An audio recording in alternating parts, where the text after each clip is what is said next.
Mais uma vez, sejamos todos bem-vindos. E hoje, mais uma palestra especial. Não que as demais não sejam especiais, mas amanhã, no dia 31, a nossa casa completa 38 anos da sua emancipação.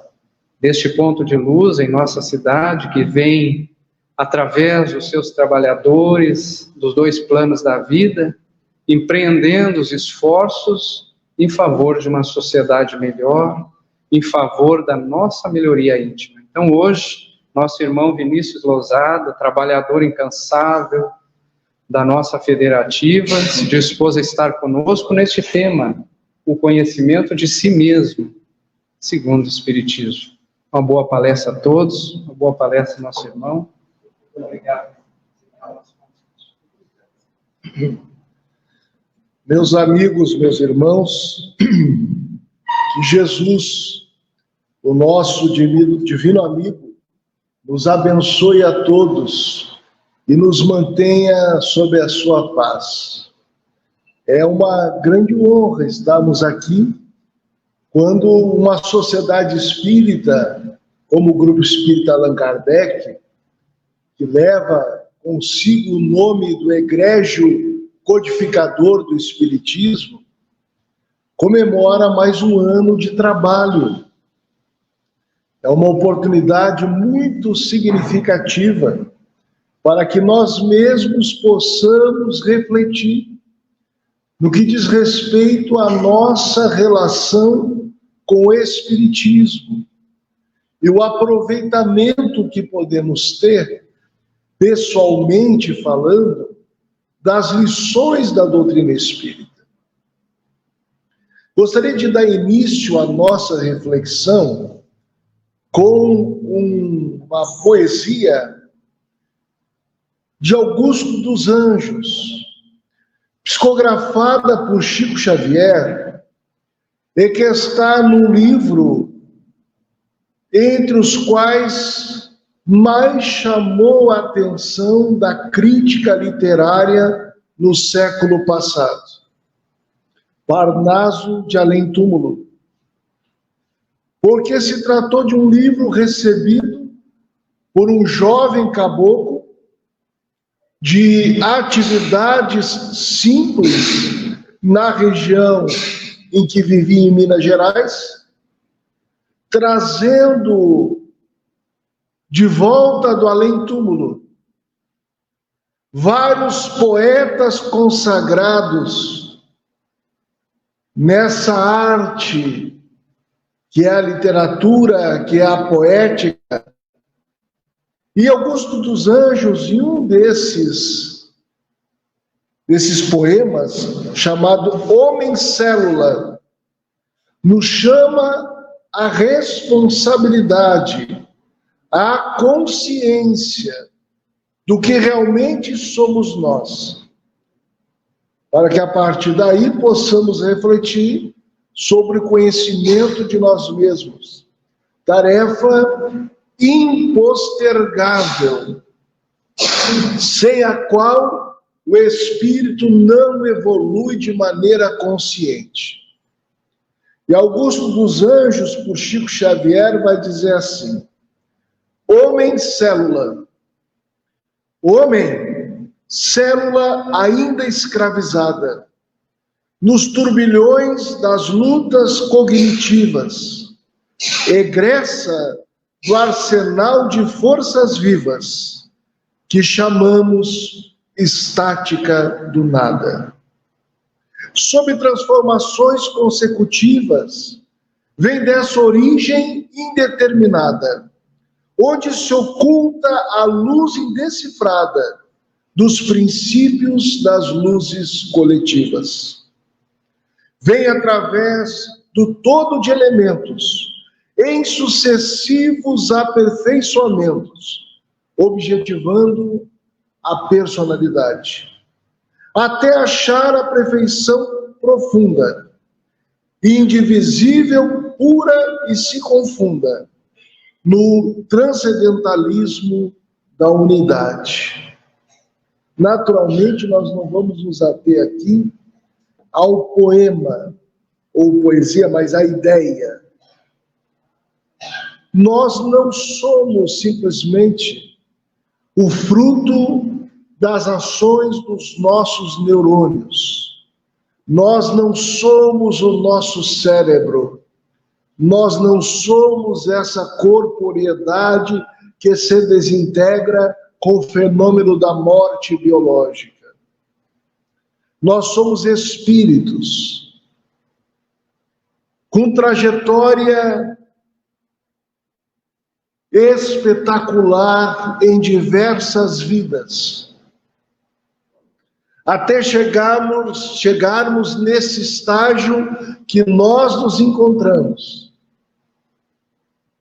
o estágio hominal, em que somos capazes do raciocínio, do pensamento contínuo, em que desenvolvemos uma linguagem elaborada, capaz, inclusive, de escrever um poema que nós poderíamos passar horas aqui analisando.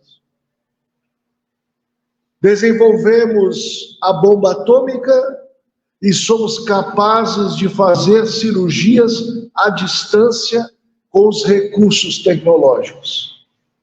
A nossa espécie tem feito sondas espaciais nos ajudando a compreender a topografia e a estrutura fisioquímica de diversos planetas.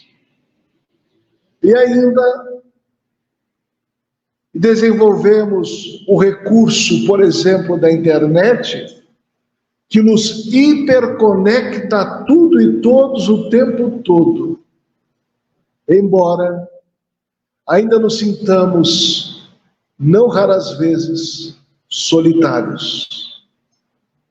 Fomos capazes de desenvolver alimentos híbridos, de manobrar as circunstâncias no que diz respeito à relação entre sustentabilidade e as ciências agropecuárias, mas ainda somos consumidores inveterados do nosso lar planetário e estamos lidando com as consequências enquanto espécie. O Espiritismo vem nos chamar para aquilo que a gente não tem olhado, para aquilo que temos ignorado por conta de dois gigantes que vêm consumindo a nossa inteligência: o materialismo ou o fanatismo religioso. Pela fieira do fanatismo, temos estruturado diversas expressões religiosas que conseguem umas combaterem as outras, quando em sua essência elas querem a mesma coisa. No materialismo, alcançamos expressões superlativas de consumismo, ao mesmo tempo em que há pessoas que no dia de hoje ainda não comeram. Somos, portanto, espíritos imperfeitos em evolução, contraditórios, porque nos falta o saber essencial para uma evolução consciente que na transformação dos indivíduos é capaz de transformar a dinâmica de relações que nós temos com Deus, com o próximo, com o nosso próprio planeta. É o conhecimento de nós mesmos. Allan Kardec, no Livro dos Espíritos, indaga aos guias da humanidade qual é o meio prático e eficaz do homem se melhorar nessa vida e resistir à atração do mal. Porque a chave dos nossos problemas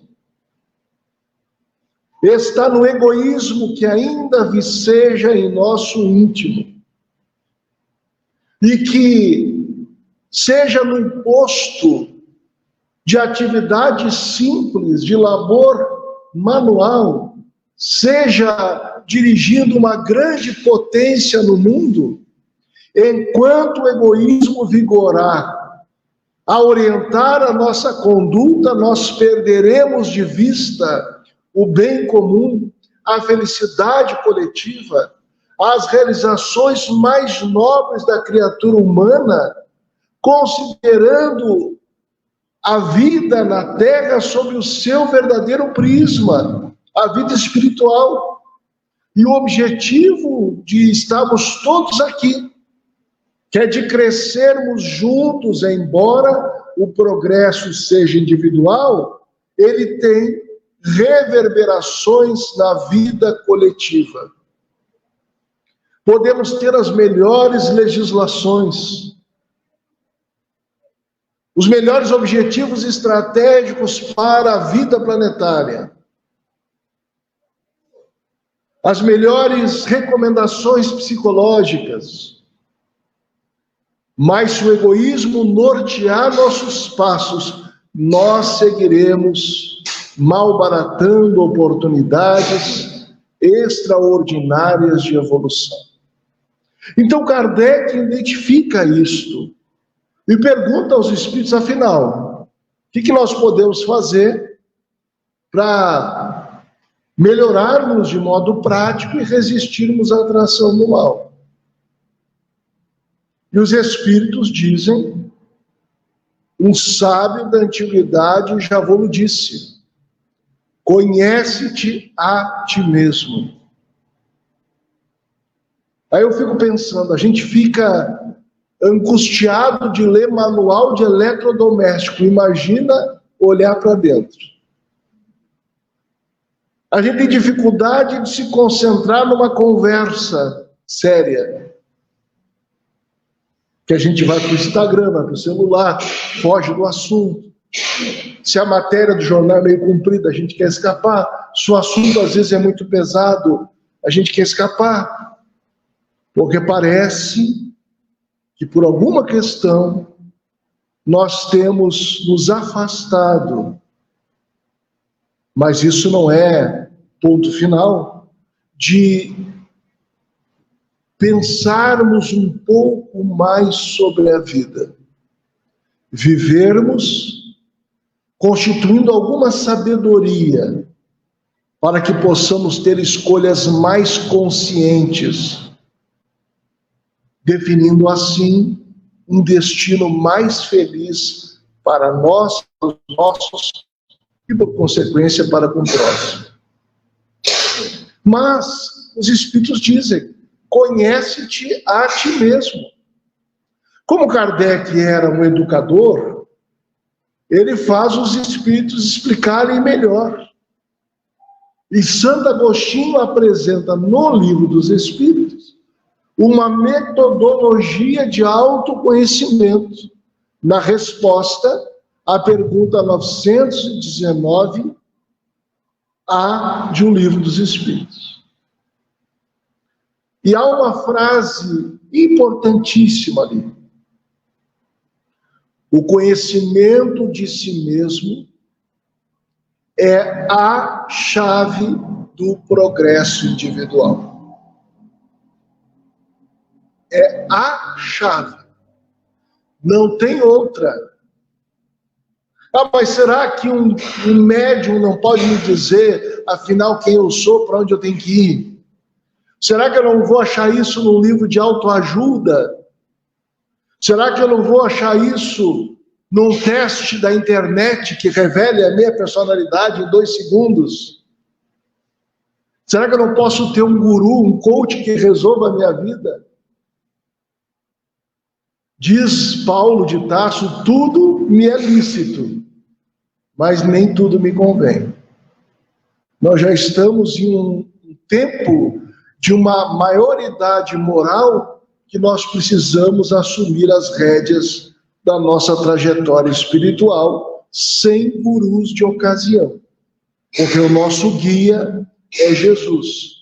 E o Evangelho é o nosso roteiro. Santo Agostinho, no Livro dos Espíritos, detalha essa técnica. Nós vamos encontrar essa questão novamente nas obras de Kardec, neste texto, numa comunicação mediúnica, publicada por Kardec na Revista Espírita, uma das suas publicações, uma das obras fundamentais do Espiritismo, no ano de 1863. E continua atual. Trouxemos na íntegra a mensagem para a gente refletindo como é que será que os espíritos superiores esperam que façamos o autoencontro. Quando eu era mais jovem, eu achava, talvez eu tenha que consultar um especialista que me revele a minha vida passada, aí eu vou entender a minha cabeça. Não. Augusto dos Anjos, aqui está nos lembrando na poesia que eu trouxe, que nós somos esse espírito em transformação permanente. Nós somos uma consciência. Somos dotados de vontade. Temos habilidade de escolha, livre-arbítrio. E somos capazes de investigar a nós mesmos, estudando a nossa natureza moral, as nossas virtudes já conquistadas e as nossas imperfeições, para identificarmos, como Santo Agostinho recomendava no Livro dos Espíritos, aquilo que em nós merece correção. Vejam que muda o foco. A gente cuida, claro, não deve acontecer isso aqui em Alvorada, mas a gente cuida um pouquinho da vida dos outros, só um pouquinho, assim. Nas redes sociais, no noticiário, na conversa do vizinho. Mas muda o foco. O foco é como anda você na sua vida interior. E aí o espírito de La Fontaine vai explicar esse caminho para a gente. Ele começa dizendo uma coisa muito séria. Inclusive, recomendo que quiser, aperte o cinto, porque a conversa dele é muito séria. O que impede, por vezes, que vos corrijais de um defeito, de um vício, é certamente que não vos apercebeis que o tendes. A maioria das vezes, a gente não se dá conta, pela falta de hábito de olharmos para nós mesmos. Às vezes um familiar dá um retorno a respeito, a gente não dá muita importância. A esposa, o sogro, um filho. E nós observamos pessoas que talvez nos incomodem no convívio e a gente se pergunta, mas como é que fulano é desse jeito? Será que não se toca? Ele não percebe.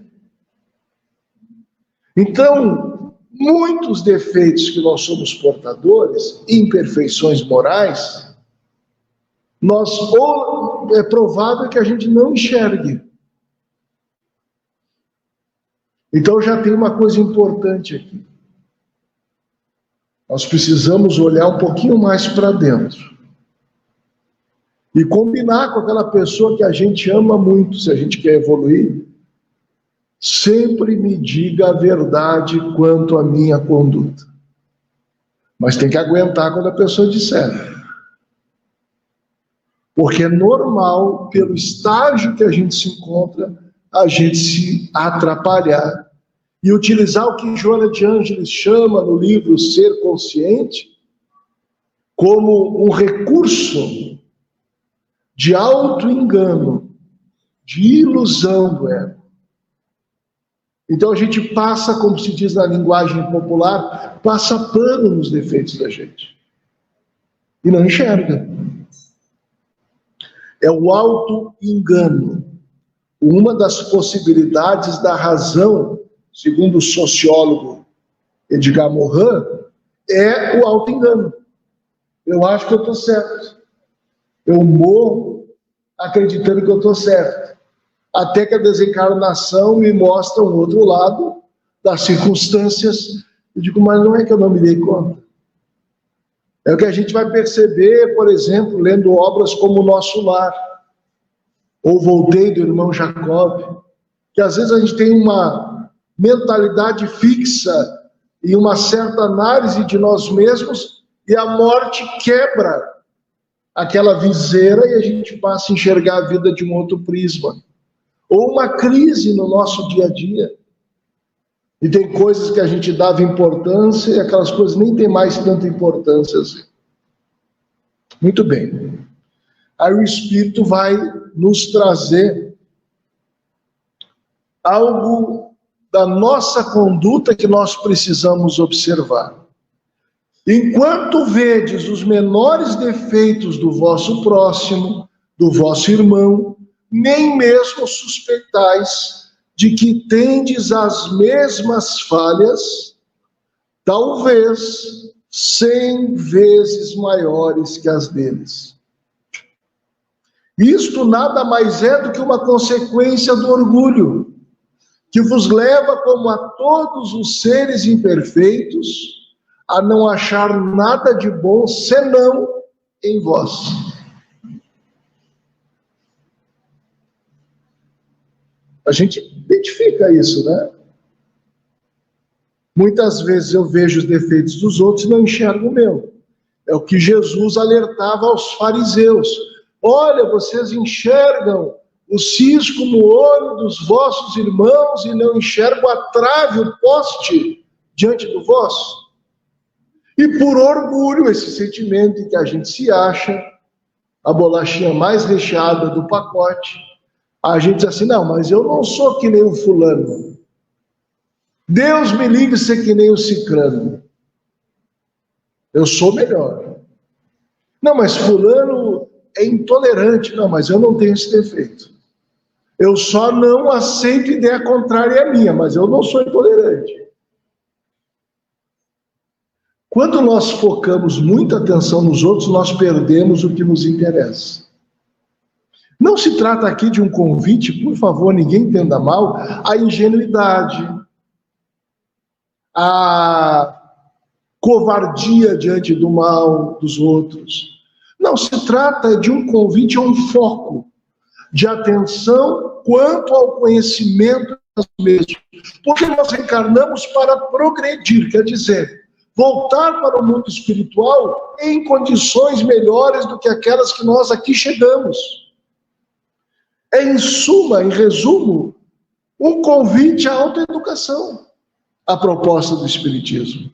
E eu só posso me educar se eu identificar o que em mim precisa de correção e o que em mim precisa de estímulo, as minhas potencialidades divinas, as virtudes que em mim dormitam e que podem ser despertadas pela prática do bem. Então a gente não fica parado olhando os defeitos da gente. Tem que começar também a olhar as virtudes que nós somos portadores. E aí, se eu paro de me ocupar tanto dos outros e reconheço que também guardo imperfeições comuns, há imperfeições comuns entre eu e os outros, eu já sou levado a uma virtude que é muito importante ser desenvolvida e acaba desencadeando as outras. Humildade. Humildade é identificar o meu verdadeiro valor, nem mais nem menos.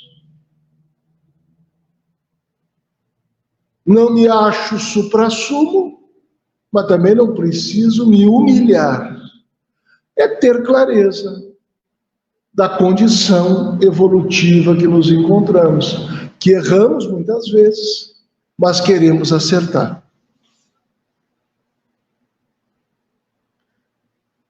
E aí vem o convite prático.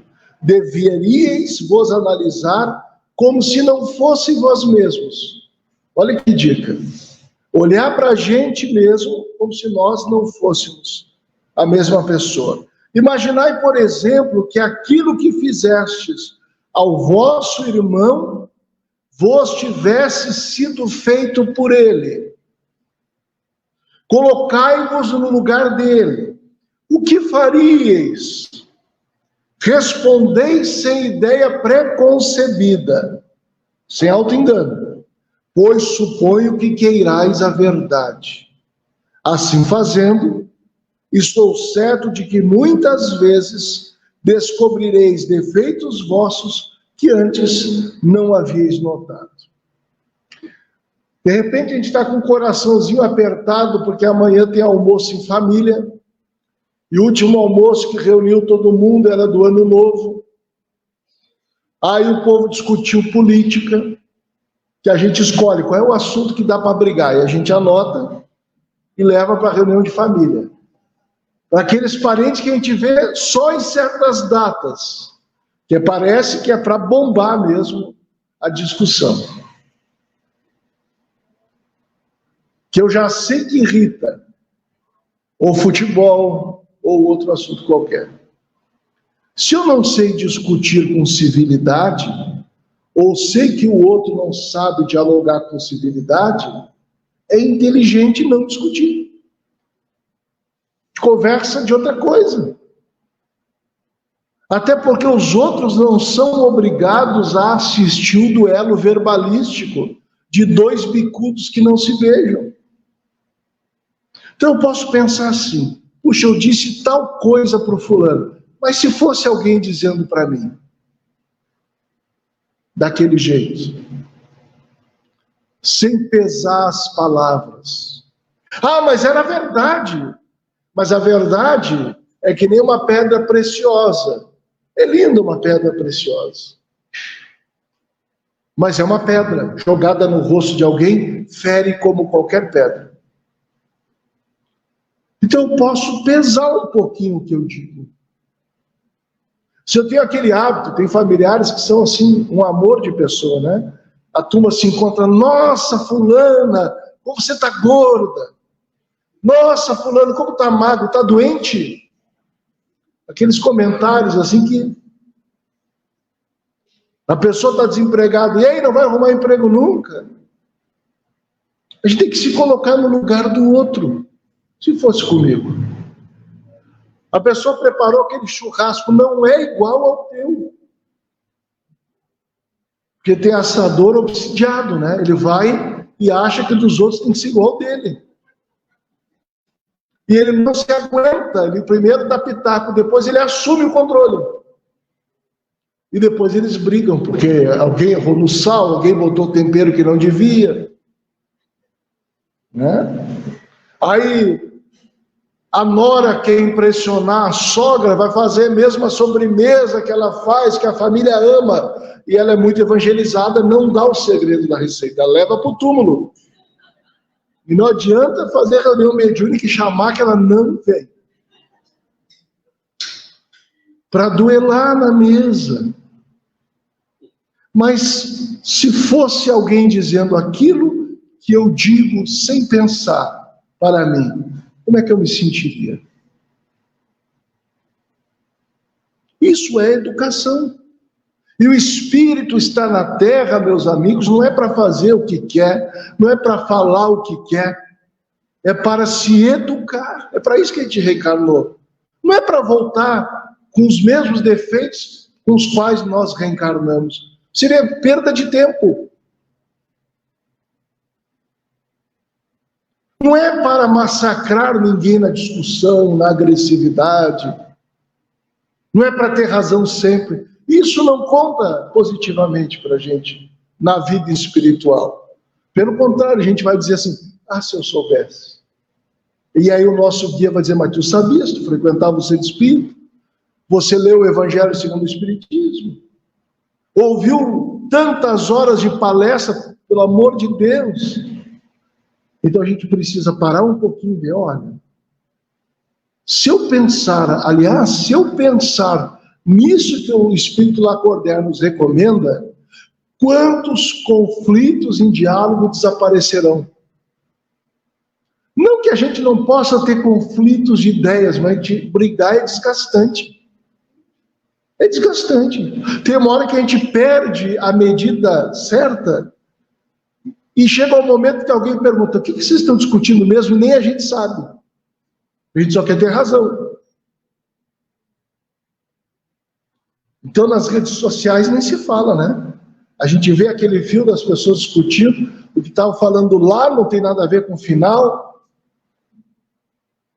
E a gente descobre que as pessoas não estão procurando a verdade, nem usando a razão. Elas querem botar fogo no parquinho. Eu me lembro de uma parábola budista, que o Buda dizia que nós somos como crianças brigando por brinquedos em uma casa em chamas. A gente está em pleno aquecimento global, brigando, porque um é gremista e o outro é colorado.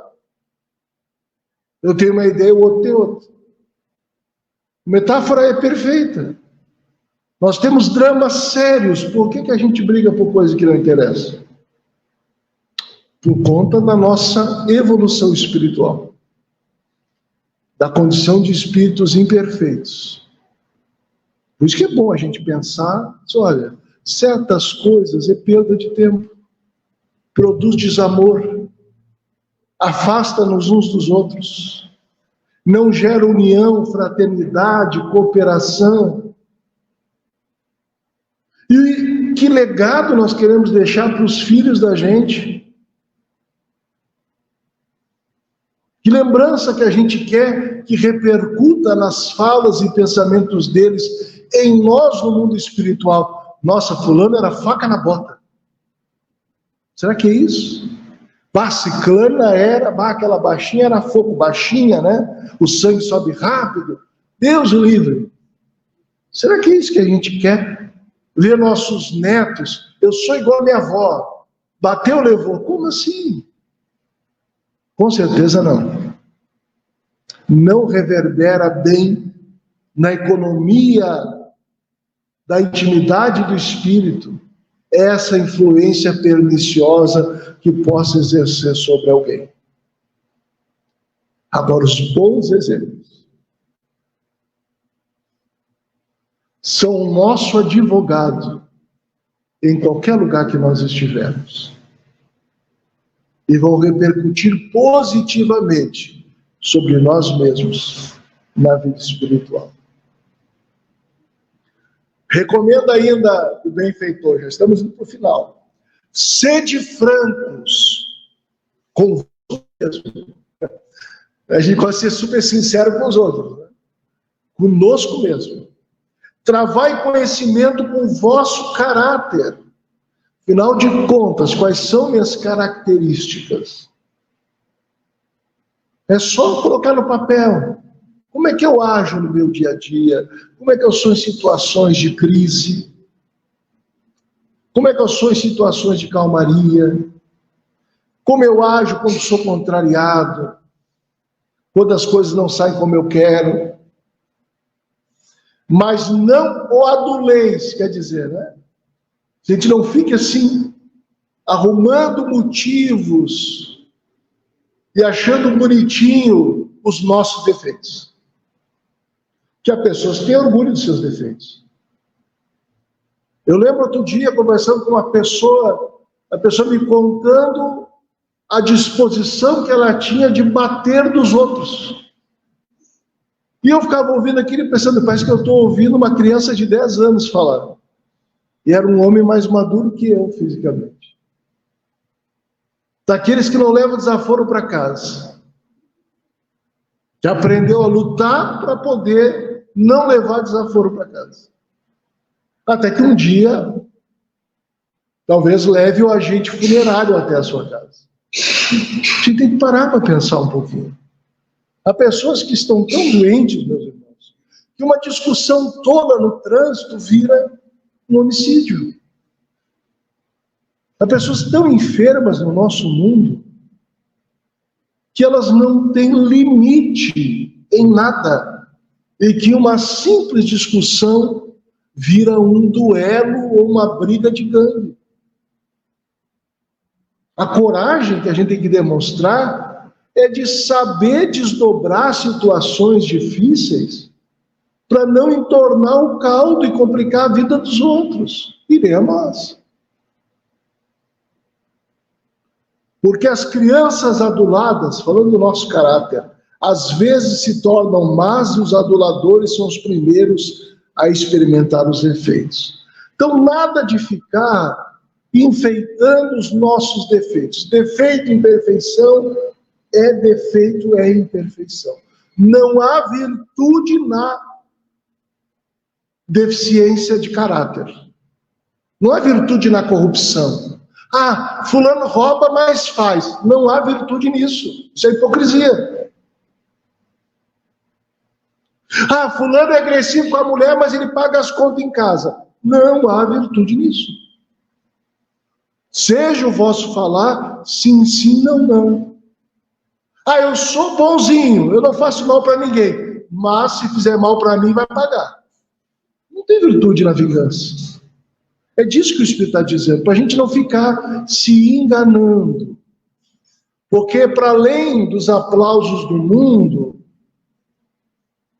e o mundo aplaude muita coisa mentirosa, nós temos a nossa consciência que precisamos enfrentar.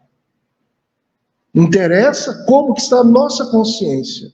Porque a felicidade ou a infelicidade no mundo espiritual é decorrente de uma trajetória bem-sucedida ou não no campo da educação do espírito. E o céu e o inferno está dentro de nós, numa consciência tranquila ou numa consciência ultrajada por termos nos abraçado a ações equivocadas e até criminosas. A chave da paz na vida espiritual está nas mãos da gente hoje. Por fim, há uma metáfora aqui. Voltai ao alforge. Alguém sabe o que é alforge? Quem sabe fala. O que é alforge? Vai ter que falar alto.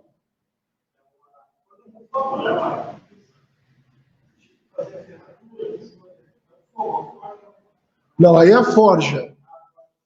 Tá? Uma bolsa. Tem gente que achou que era aquele doce lá do Uruguai, não tem nada a ver. Então, olha a metáfora. Imagina uma bolsa. Voltai ao alforge, onde estão vossos defeitos, vossos e além dos defeitos. Ponde os vossos na frente. Imagina assim, a gente pega uma bolsa aqui na frente e coloca os defeitos da gente. Vai pesar um pouquinho, né? Só um pouquinho. E os outros, os defeitos dos outros, coloca nas costas. Atentai bem para ver se isso não vos faz abaixar a cabeça, quando tiverdes essa carga na frente. Quer dizer, os defeitos da gente não pesem mais do que os dos outros. Se a gente foca nos dos outros, daqui a pouco nós alimentamos deficiências nossas e vamos andar curvado, carregando os defeitos da gente. É uma metáfora, uma figura de linguagem. Para quê? Para lembrar, de novo, olhemos nossas imperfeições, trabalhemos nossas virtudes, abracemos toda a oportunidade de fazer o bem, porque a virtude é, a rigor, uma disposição natural para o bem, e que eu desenvolvo como? Ouvindo histórias sobre virtude, vendo a novela um personagem virtuoso, lendo sobre virtude? Não. Vivendo a virtude. É claro que se eu leio, estudo, penso sobre o assunto, eu amplio meu repertório de compreensão. Mas a virtude a gente desenvolve praticando. No início aqui dos trabalhos, o nosso irmão Nelson falava da assistência e promoção social espírita às famílias em vulnerabilidade social. Olha que coisa interessante. Eu posso fazer as contas, olha, toda semana ou todo mês a família nossa compra uma pizza. A gente pode comprar uma pizza mais barata e transformar aquilo que sobra em gênero alimentício para os outros. A gente não morre de fome e os outros também não. E o nome disso é altruísmo, que a gente começa nessas pequenas ações, na campanha do quilo. Eu parei de pensar só em mim e começo a pensar, nossa, tem gente que apesar de viver no Rio Grande do Sul, experimenta insegurança alimentar. Sim, surpreendente, mas é verdade. Então como é que eu posso ajudar essas pessoas? Qual é a parte que me cabe? É ficar discutindo que programa que resolve? Enquanto a caridade é discutida, o necessitado desencarna de fome. Então, é uma coisa simples. O sujeito abre mão de algum excesso para dispor o necessário ao seu irmão. É um passo para a virtude.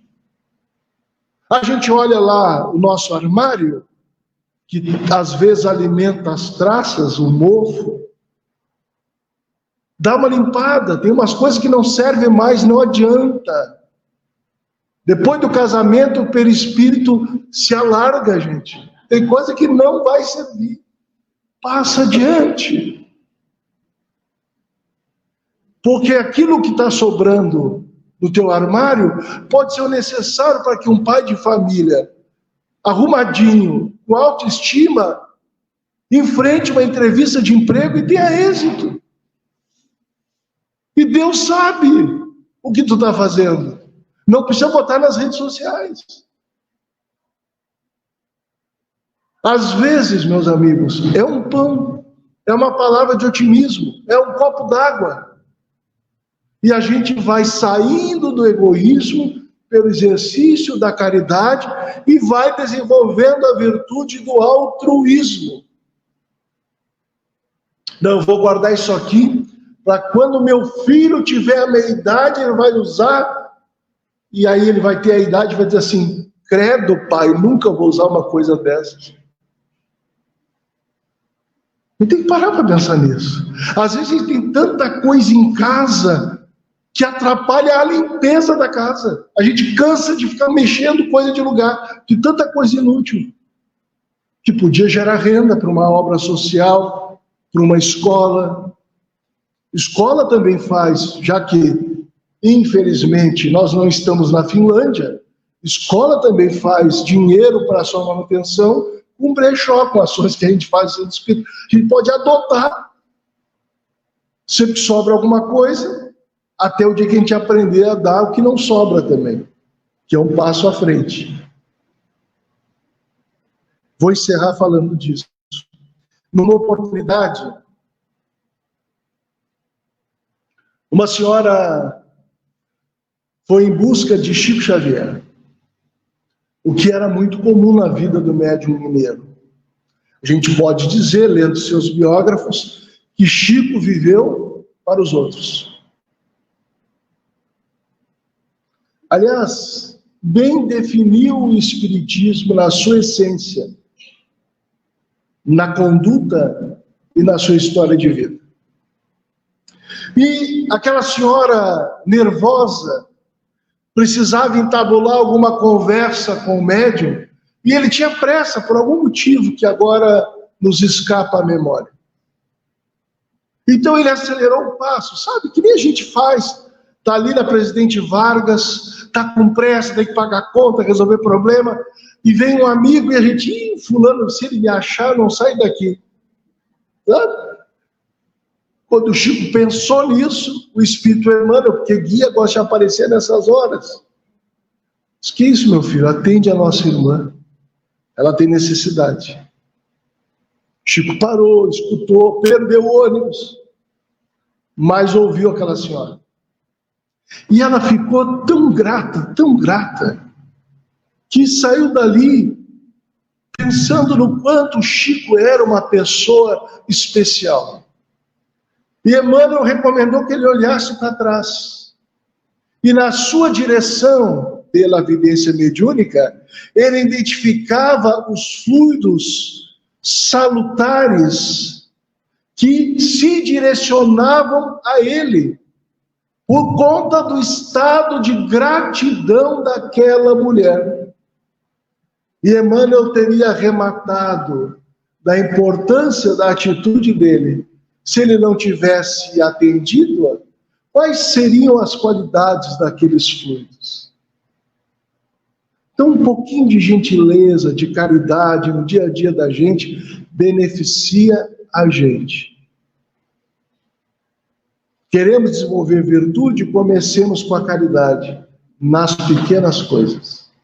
E logo mais estaremos tão envolvidos pelo amor, que a caridade vai ser para nós uma regra de conduta, não mais uma exceção que a gente se lembra de estabelecer como presença na nossa vida em momentos em que somos chamados à reflexão.